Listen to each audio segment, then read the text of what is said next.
You can probably picture it in your mind. A majestic circle of tall stones, with another ring of stones in the middle.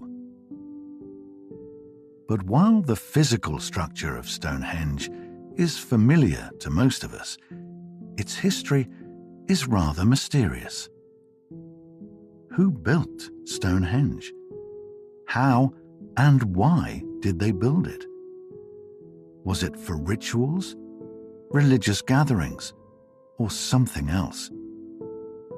There are no simple answers to these questions, but we'll look at what we know and what we don't, and go through some of the most intriguing theories.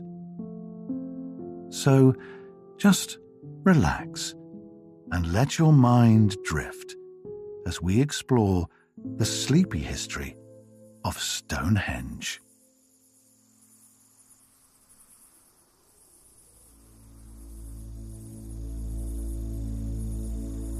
The story of Stonehenge is full of mystery, speculation, and competing theories. But let's start with what we do know. Stonehenge is located on Salisbury Plain in Wiltshire, in southern England.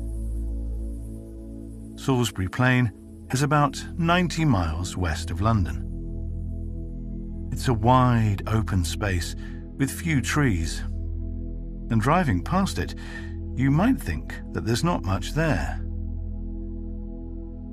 But the area was inhabited in the Neolithic period, from around 4,100 to 2,500 BCE. And the people who lived there left a few things behind, most notably Stonehenge itself. The monument stands out, especially as it's in the middle of a flat, sweeping expanse of grass. The outer ring is formed of tall stones placed in vertical positions. Each one weighs around 25 tons.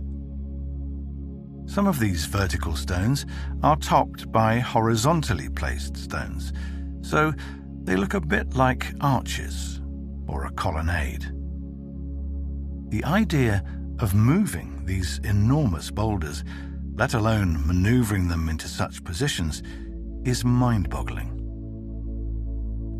The stones create a wide circle, and inside this circle are stones of different heights, some tall, like the ones on the outside, and some that are smaller.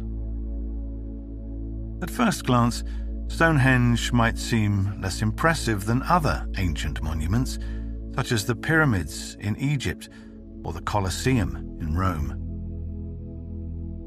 But as soon as you start to think about Stonehenge, all kinds of questions and mysteries emerge, and each one leads to another.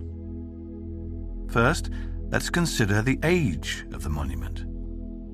As far as we know, the first significant construction was a circular ditch built around 3100 BCE. Stonehenge, as we know it, was constructed centuries later. The first stones were erected in 2500 BCE. And we know that a couple of hundred years later, the smaller stones in the center were moved to their current positions. Stonehenge was built in stages. It's estimated that construction took place over a period of at least 1,500 years. Still, although we have approximate ideas of dates, it's hard to know for sure. Archaeological findings, along with technology like radiocarbon dating, provide some information. But other factors make things a little more complicated. For instance, the effects of natural changes to the land over time, or the disturbances caused by burrowing animals like badgers. However, it's safe to say that Stonehenge as a monument is approximately 4,500 years old. It was built at roughly the same time as the pyramids in Egypt. The issue of Stonehenge's age also raises another interesting question. What was there before? This is part of what makes history so fascinating. You can always go further back. And in the case of Stonehenge in particular, it's worth taking a moment to consider the area's earlier history. It might provide some helpful clues. In the Mesolithic period, around 8000 BCE, a few pits were constructed in the area. Some of them seem to have held tall posts made of pine. And because of the alignment of the posts, it's been suggested that they had ritual significance. We don't know exactly how these posts relate to Stonehenge, but they indicate that thousands of years before the monument was built, there was activity in the area. This part of the country seems to have appealed to people. Perhaps they were drawn to it because of its openness, a contrast from the densely wooded land that made up most of England at the time. What we do know is that even before the stones of Stonehenge were erected, the area was associated with burials. For instance, close by are some tombs known as long barrows. Each mound of earth could have held up to 50 bodies. Then there was the ditch we mentioned earlier, built around 3100 BCE. This large circular ditch was dug with antler tools and used as a cemetery. The cremated remains of at least 63 individuals, men, women and children, were buried on the actual site of Stonehenge. And it's possible that the smaller stones were used as grave markers. As we consider the very early history of Stonehenge and the people who were buried there, the human side of the monument begins to emerge. We start to wonder who built it and how, considering the enormous size and weight of some of the stones. These are the questions we'll turn to next. Of course, as you can imagine, there's no straightforward answer to the question, who built Stonehenge? Given the age of the site and the lack of written records, we can't identify the individuals who constructed it. Even in the case of comparatively modern monuments, churches and cathedrals, for instance, we rarely know the names of the individual labourers, only the architects. Unfortunately, and rather unfairly, the people who put in the physical work remain anonymous. In the case of Stonehenge, there's also another complicating factor. It was built in different stages over a period of centuries. So there would have been countless builders, most likely from a variety of different backgrounds. However, DNA analysis of bodies that were buried near Stonehenge may tell us something. The ancestors of these people were originally from Anatolia, modern-day Turkey. They travelled across the Mediterranean, reaching Britain in about 4000 BCE.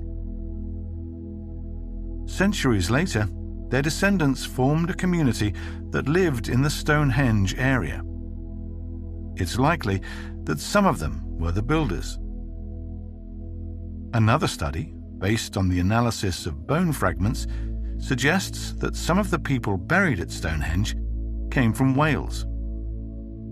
Interestingly, some of the stones themselves originated from the same area of Wales, the Preseli Hills.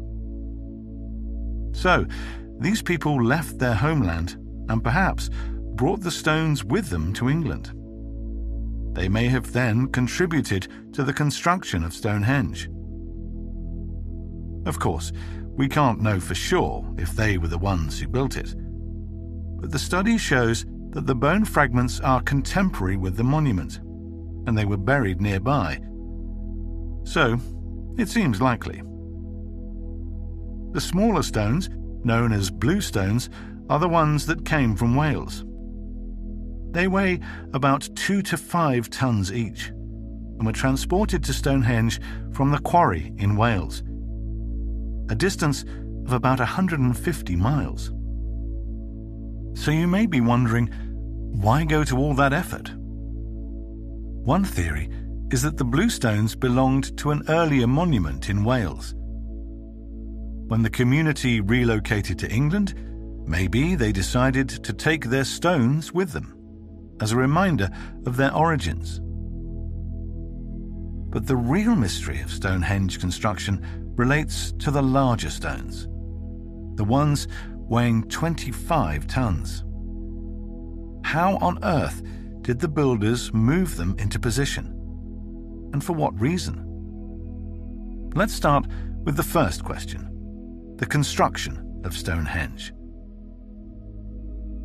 As we've said, the bluestones were transported from Wales.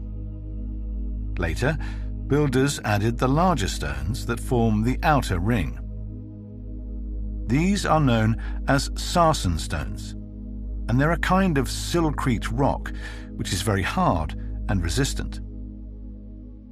Thankfully, the builders didn't have to go all the way to Wales to get these stones. Recent research shows that some of the sarsens most likely came from closer by, an area called West Woods, about 19 miles from Stonehenge. However, not all the sarsens came from there. We may never know the exact origin of all the stones, but what we know without a doubt is this. Constructing Stonehenge involved the transportation of many bulky stones. The heaviest weighs 30 tons.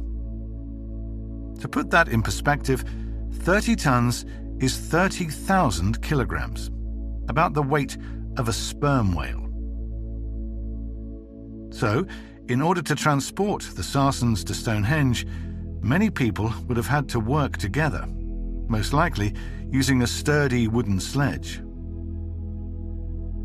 They may even have constructed a wooden track, a bit like a railway, to move the stones to Stonehenge.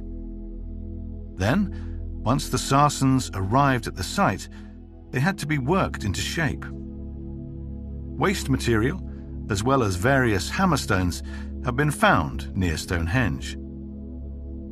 Workers would have hammered away at the sarsens, refining their shapes, before the stones were finally erected. And of course, once the vertical stones were standing, they needed to add the horizontal slabs, the ones that lie on top, forming a kind of roof. To do this, workers had to create precisely interlocking joints, using techniques more commonly used in carpentry. You should consider these joints a kind of hinge, and that, incidentally, might be the origin of Stonehenge's name. The first part comes from an Old English word meaning stone, while the second part, henge, may come from a word meaning hinge. But there are other ideas too. Some think that henge means hanging, because the stones appear to be suspended in the air. Alternatively, henge might mean gallows. Some of the stones resemble the medieval execution device, 2 upright posts with a bar over the top. As you can see, almost nothing at Stonehenge has a single, undisputed explanation. Now, let's get back to the construction work. Imagine the scene. Stonehenge, half built, with the enormous sarsen stones still lying on the ground. How did they lift them into position? The commonly accepted theory is that the builders used a system of ramps, ropes, and counterweights to lift the stones. Then, once the vertical stones were in place, they would have used wooden platforms and levers to raise the horizontal stones before carefully slotting them together. While this seems plausible, not everyone is convinced that this is the technique the builders used. Still, however it was done, there's no doubt that the construction of Stonehenge was an extraordinary undertaking. It took hundreds of years, and the efforts and ingenuity of countless people to put the stones in position. Now, before we move on, let's take a moment to appreciate something which may not be obvious. Many of the facts we've mentioned, such as findings about DNA or the exact origin of some of the stones, are very recent discoveries. For most of history, Stonehenge has seemed truly mysterious. People just didn't know who built it, or how, or why. And that explains the sheer number of theories about Stonehenge. So, it's time to address that tricky question. Why exactly was Stonehenge built? As you've probably guessed, there's no simple answer. What we have are lots of different theories. Some are plausible, while others are a bit out there, to say the least. It's also worth considering that some of these theories are not necessarily mutually exclusive. Given its long existence, Stonehenge may have originally been built for one purpose and then used for another. So, let's keep an open mind as we go through the theories. The possible explanations for why Stonehenge was built, or what it was used for. As we've mentioned, there are no written records. Our evidence comes from the stones themselves, and in particular, their positions. The sarsen stones appear to have been positioned in alignment with the movements of the sun. On the summer solstice, you can see the sun rise near the heelstone, a large sarsen block that stands alone. And on the winter solstice, the stones frame the sunset. It seems unlikely that this positioning was coincidental. The stones must have been arranged in this way for a reason. In the 1960s, researchers came up with a theory. Stonehenge was built as an astronomical observatory, or even some kind of ancient computer that could predict eclipses. From analysis of the stones' positions, it seemed that the people who built Stonehenge may have had sophisticated astronomical knowledge. These days, however, most scholars consider this theory to be over-optimistic. Besides, there's a simpler explanation for the alignment of the stones. They may have been used to mark and celebrate the solstices, or perhaps just the winter solstice. Stonehenge is commonly associated with the summer solstice, but, as academics have pointed out, in midsummer, the sun doesn't rise exactly behind the heelstone. It rises to the left of the stone and then goes right over the top. But the winter solstice is framed perfectly. You can watch the sunset right in the middle of the central arches. We also have some archaeological evidence which suggests that in ancient times people gathered at Stonehenge for the winter solstice. A couple of miles away is a Neolithic settlement known as Durrington Walls. It's believed to be the home of the people who built Stonehenge. When excavating Durrington Walls, archaeologists found huge amounts of animal bones, the remains of pig and cattle.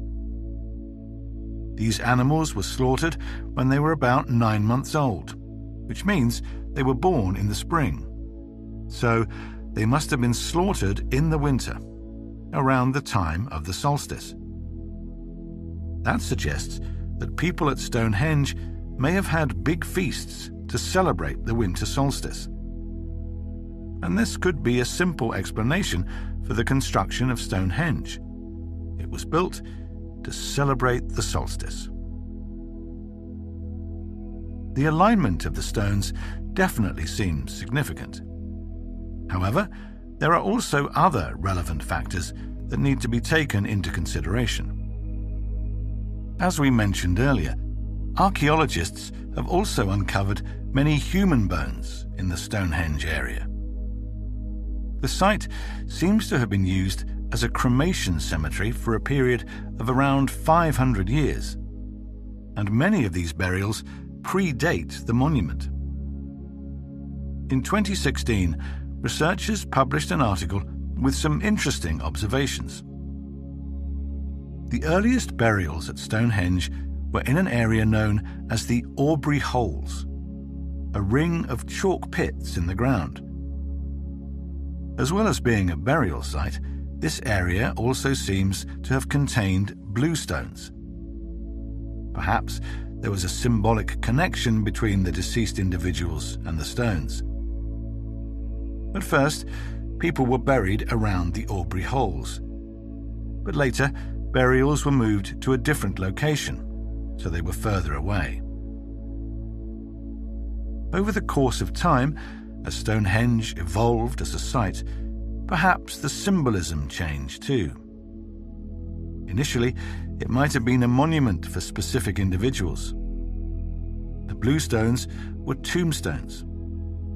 But then, Stonehenge changed into a more general monument, where people could collectively pay tribute to their ancestors. The stones were no longer specific, but represented the dead on a wider scale. This is one of the most popular and convincing theories, that Stonehenge was built as a tribute to the dead. And it certainly seems plausible that Stonehenge was a sacred site. That would explain why people put so much time and effort into building it. And whether it was built to honor the dead or for some other reason, it seems to have been a meeting place, designed to bring people together. Of course, the construction of the monument would have also brought people together. A team-building exercise on an epic scale. And then, once Stonehenge was built, maybe it stood as a symbol of unification. The archaeologist Mike Parker Pearson has suggested a possible interpretation for the 5 trilithons at the center. The trilithons are what you probably picture when you think of Stonehenge. They're the structures formed of 2 vertical stones with another horizontal stone lying on top. According to Parker Pearson, the 5 trilithons could have represented unity. 5 different tribal lineages coming together to honor their ancestors. Consider the fact that at the time of Stonehenge's construction, the population was in decline, and there weren't many villages. That might explain the need for a place like Stonehenge, a monument that created a sense of community. Alternatively, people may have gathered here for a more practical reason. It's been suggested that Stonehenge was a place of pilgrimage, where people came to be healed. Some of the bodies that were buried in the area have signs of skeletal trauma and deformity. Perhaps these people had come to Stonehenge in the hope of a miracle cure, believing that the stones had magical properties. Now, here's something interesting, which might add credibility to the theory. The area where the bluestones originate from, an outcrop of the Preseli Hills in Wales, is full of springs, and those springs have long been regarded as having healing powers. That could explain why the stones were transported such a distance. Perhaps Stonehenge was a primeval version of Lourdes in France, attracting hopeful pilgrims. It's a different way of looking at the monument, as a place for the living rather than the dead. Another theory also emphasizes the importance of the bluestones. Researchers experimented with rocks in the Preseli Hills, the same kind as the bluestones that were brought to Stonehenge. And what they discovered is that many of these stones were ringing rocks. When struck, they made ringing sounds in different tones like bells. If the builders of Stonehenge were aware of this, perhaps that's why they decided to transport the bluestones from Wales to England. It's a nice idea. Stonehenge being used as an instrument. Also, it's not just the bluestones that have interesting acoustic properties. Recent research has focused on the overall acoustics of Stonehenge, which may be a clue as to how the site was used. Professor Trevor Cox, an acoustics researcher, made a replica of Stonehenge to scale using 3D printing. The model was then placed in a specially designed room and surrounded with loudspeakers and microphones, so he could test the effects of different frequencies. Through his experiments, Cox was able to study the acoustic properties of Stonehenge, the effect of the human voice or music on the stones. And what he found was this. Essentially, Stonehenge is an echo chamber. Sound bounces from one stone to another, then lingers. This reverberating effect enhances music, making it sound more powerful. Also, inside Stonehenge, the human voice is amplified by 4 decibels. So, if someone's speaking, it's much easier for the others to hear them. Today, these effects are something that we take for granted. When we enter a space with good acoustics, like an auditorium, we might not pay attention. But think of how amazing it would have been for people living thousands of years ago, experiencing this effect for the first time.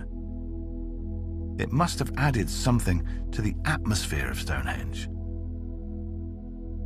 Although we don't know for sure, it's possible that these acoustic properties were connected to the function of the monument. Maybe special meetings or ceremonies took place within, and people took advantage of the sound effects to give speeches or play music. At this point, we've covered some of the most convincing theories about why Stonehenge was built and how it might have been used. But there are other theories too, which are also worth mentioning. However far-fetched they might seem, they still tell us something about Stonehenge, how the monument has meant different things to different people. It seems that in the absence of evidence, or if you choose to ignore the evidence, Stonehenge can be almost anything you want it to be. In the 12th century, the Welsh cleric Geoffrey of Monmouth wrote a history book, which included a creative explanation for how Stonehenge came to be built. Long, long ago, giants brought the stones from Africa to Ireland. Then, in the 5th century, King Aurelius Ambrosius decided to build a memorial to British noblemen who had died in battle. With some help from the wizard Merlin, the army transported the stones from Ireland to England, where they remained. There are also various tales of Stonehenge in English folklore. According to some, the architect was none other than the devil himself. Considering the many mysteries of Stonehenge, it's not surprising that some people have turned to paranormal explanations. In 1968, the Swiss author Erich von Daniken published Chariots of the Gods. In this book, he suggested that Stonehenge, along with other ancient monuments, such as the Egyptian pyramids, may have been built by extraterrestrials, or at least inspired by them. So, there you have it. Stonehenge was a landing pad for alien spacecraft. If you're not quite convinced, here's yet another theory to consider. It was proposed by Anthony M. Perks, a gynecologist, in 2003. In an essay published in a medical journal, Perks suggested that the structure of Stonehenge was symbolic. In his words, it might represent the opening by which Earth Mother gave birth to the plants and animals on which the ancient people so depended. Perks sees Stonehenge as a fertility symbol. However, it has to be said that this visual similarity is only really apparent when Stonehenge is viewed from above. And, as one skeptical archaeologist has observed, as far as we've been able to tell, they didn't have hot air balloons in prehistoric times. But Perks isn't the only one who sees a connection between Stonehenge and fertility. Some believe the monument may have been built as part of a fertility cult. According to Professor Terence Mead, Stonehenge, like other ancient stone circles, was built to cast specific shadows on certain days of the year. At sunrise, the long shadow of the heelstone would enter the monument. It would then reach the center, hitting an altar stone that was considered to be symbolically female. Naturally, not all archaeologists are convinced by the fertility cult theory. But at this point, it's hard to imagine any theory gaining universal acceptance. As we come to the end of our history of Stonehenge, let's reflect on a quote from the archaeologist Jacquetta Hawkes. "Every age has the Stonehenge it deserves or desires." Many of the theories we've looked at are clearly a product of the time and the culture. For instance, in the 1960s, scientists were excited about the potential of computers. At the time, it was suggested that Stonehenge could be used as a calculating machine, an idea that's since been debunked. So, if every age has its Stonehenge, what is our Stonehenge? And what's next? Hopefully, scientific developments will provide new insights. For example, by analyzing the isotopes of bones or teeth enamel, scientists can learn about the migration history of the people buried at Stonehenge. We can learn more about where they came from. Similarly, DNA analysis could shed light on the genetic relationships between people who were buried together. The hope is that eventually we'll get a more detailed picture of the people who lived and died at Stonehenge. And that in turn might give us more clues or even answers about why the monument was built and how it was used. We might be entering a new era for Stonehenge, an era of long-awaited scientific breakthroughs. And yet, there might be those who prefer not to have the answers, or for whom the mystery is part of Stonehenge's appeal. Some visitors are happy to walk around these towering stones and simply admire them for what they are, the impressive remains of an ancient past which can never be completely known or understood. For these visitors, it's enough to be in the presence of the stones, simply to look and to imagine. Then are those who come for the solstice. In June, Druids, pagans, and pilgrims from all walks of life spend the night at Stonehenge to celebrate the beginning of summer. At dawn, they watch the sun slowly rise behind the heelstone. The golden rays are channeled into the center of the circle. And in this moment, we can believe that Stonehenge is being used and experienced just as it was meant to.